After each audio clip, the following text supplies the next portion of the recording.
دیکھیے پوری دنیا میں اس ٹائم جو ورلڈ آرڈر ہے وہ ڈسرپشن میں ہے، اور ایٹ دا سیم ٹائم اگر آپ دیکھیں جس طریقے سے یونائٹڈ اسٹیٹس اور اسرائیل کس طریقے سے تانا شاہ اپنا اپروچ ایران پہ کر رہا ہے، وہ بہت ہی زیادہ غلط ہے، خراب ہے، اور اس کی سب سے سخت مذمت کرنی چاہیے. اور ایٹ دا سیم ٹائم یہ بھی سچ ہے کہ انڈیا کو بھی اپنی پوزیشن کلیئر کرنی چاہیے اس بارے میں کہ ان کی ایران کے ساتھ کیا ریلیشن ہے، اور جو یہ ہو رہا ہے اس میں انڈیا کی پوزیشن کیا ہے، because that's what our foreign policy demands.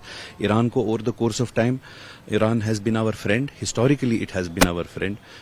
آپ سلک روٹ کی بات کر لیجئے یا آئل کرائسس جو 2008 میں ہوئے اس کے بارے میں بات کر لیجئے. یہ بات سچ ہے، کلیئرٹی ہونی چاہیے، India should give clarity about its position on Iran, but at the same time فاروق صاحب نے یہ بات کہی ہے تو میں ان سے بھی ایک درخواست کرتا ہوں کہ فاروق صاحب کو یہ بھی پوچھنا چاہیے اپنے فرزند سے جو ہمارے آنریبل چیف منسٹر صاحب عمر صاحب ہے، ان سے بھی پوچھیے کہ ان کا سٹینڈ کیا ہے.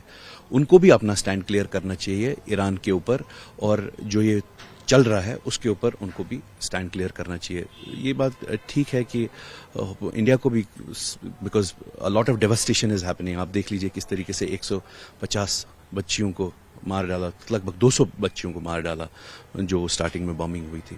تو انڈیا کو تو کلیئر سٹینڈ کرنا ہی چاہیے. اور ایٹ دا سیم ٹائم میں فاروق صاحب سے درخواست کرتا ہوں جو ان کے جو چیف منسٹر صاحب جو ان کے فرزند ہیں، تو ان سے بھی آپ اس چیز کا سٹینڈ کلیئر کروائیے کہ وہ اس جنگ میں کہاں کھڑے ہیں.